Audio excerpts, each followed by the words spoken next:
Interest rates have been coming down for the last 4 weeks, and every buyer is asking the same question. Should you wait for rates to come down further, or should you buy now before competition is a factor?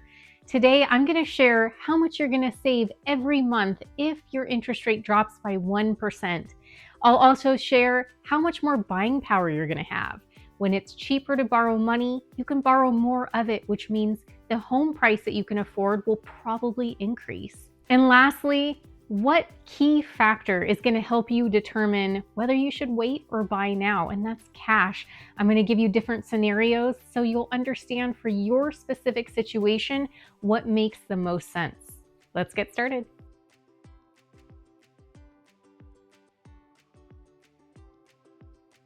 Hey there, welcome back to my channel. I'm Erika Monroe. I'm a realtor in the Bay Area and I specialize in Solano County. I help buyers and sellers accomplish their real estate goals. I am your biggest advocate with a no pressure approach. Always feel free to reach out to me. Even if you're not in my area, I will absolutely help you find somebody that'll operate in a similar fashion. So what will it mean for your monthly payment if interest rates drop by 1%? And that is something that we may see in the next year. Let's say you're going to buy a house at $650,000, and let's take today's rate, around 6.3%.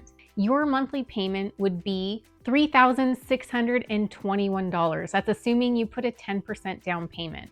Now take the same house, $650,000, and the interest rate dropped by 1%. So now we're looking at 5.3%. Your monthly payment would drop to $3,249. That would save you about $372 every month on your mortgage payment, or about $4,500 a year. Now, the next question a lot of buyers want to ask is, how much would you save over the course of the loan? I hate to tell you, but don't believe those Instagram reels or the TikToks that tell you you're going to save hundreds of thousands of dollars. The truth is, it'll be highly unusual if you keep your mortgage for that full 30-year duration. A vast majority of homeowners will either refinance or sell their homes within 12 years. For first-time home buyers, it's closer to 7 years. So $4,500 times 7, even if you consider amortization, it's real money, but it's not going to be life-changing. Now, I did mention that when it's cheaper to borrow money, you can potentially borrow more of it or increase the price point that you're shopping in. So let's say that you're comfortable with the payment of $3,600. We can take that $372 that we'd saved and apply it each month towards a higher purchase price. Now, for every $10,000 you increase in the purchase price, you're going to have about an increase of $55 a month in your mortgage payment. So taking that $372 buffer that we'd save from the lower rate, that could increase your purchasing power by about $67,000. That could potentially get you into a better neighborhood, maybe the school district that you're hoping for, or maybe a slightly larger home. Now, that all sounds great on paper, but does that really translate to real life? Remember that when interest rates fall, if we've learned anything from history, it means that more buyers are going to enter into the market. And unfortunately, we still have a housing shortage. We haven't built enough homes for the demand. So simple principle of supply and demand, more buyers are going to be offering on the same house. That tends to drive up the price point. It tends to increase the amount of cash a buyer would need to be competitive. So that same house that you could buy today at $650,000 might actually cost you that extra $60,000 or $70,000 that we thought we saved. We thought we could increase our buying power, but that same house might actually sell for a higher price point. Now, this information is not delivered to try to push you to buy now, because ultimately, if you cannot comfortably afford today's monthly payment, then now's not the time. You can't just bank on the fact that rates are going to fall. Even though they are headed in that trajectory, experts have been saying for the last 2 years that rates are going to fall, and we have still been waiting. I know there's a lot of pressure being put on the Fed, and probably we will see some alleviated rates, but you cannot count on that. The key factor that's going to help you decide whether you can afford to wait for those rates to drop or whether you should buy now when the market is quiet is how much cash you have ready to go. If you have enough cash for a strong down payment, you have enough cash to cover all of your closing costs, you even have a buffer just in case you have to offer higher than the list price. And remember that in a hot market, it's very common for homes to sell above the listed price, and sometimes a buyer has to guarantee that price point with cash out of pocket. It's not uncommon in a very hot market for homes to not appraise as high as what buyers are offering. And a lender is only going to allow you to borrow as much as what the appraiser says the value is. So much of the time, buyers have to come out of pocket to make sure they can guarantee that price point for the seller. It's also really hard to ask the seller for credit.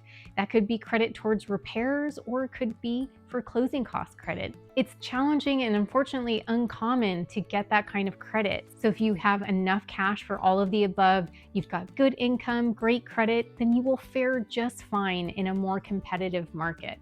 However, if you are looking for a seller to help offset your closing costs, whether it's partial or full, or you're going to anticipate that they are going to take care of all the repairs that are found during your inspections, then now may be a better opportunity for you.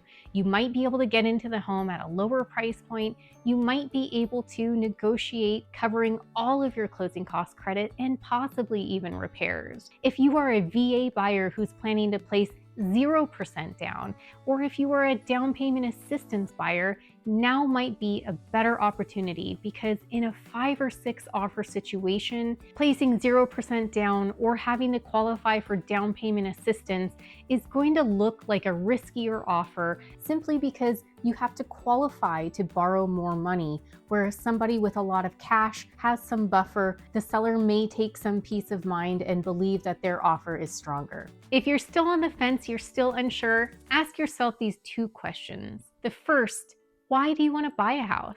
Is it just because you're told that's the next step in a successful person's life? You get a great job, next you buy a house. Is it because you need your own privacy, your own space? Maybe it's for security or safety. Is it because you want to build your family's wealth? Those decisions matter. If you're doing it just because that's the next step in life, especially if it's going to increase your commute, or it's going to stretch your monthly payment so far that you're not going to be able to enjoy life, you're just going to be working to pay that mortgage, now may not be the time to buy. You might actually be negatively impacted. Your quality of life may decrease. So really consider whether that makes sense for you. If you are trying to build equity, then now might pose a better opportunity for you, because when rates do come down, prices will probably go up. And if you buy now, you're probably going to be able to enjoy that increase in home values. You're going to have some extra equity being built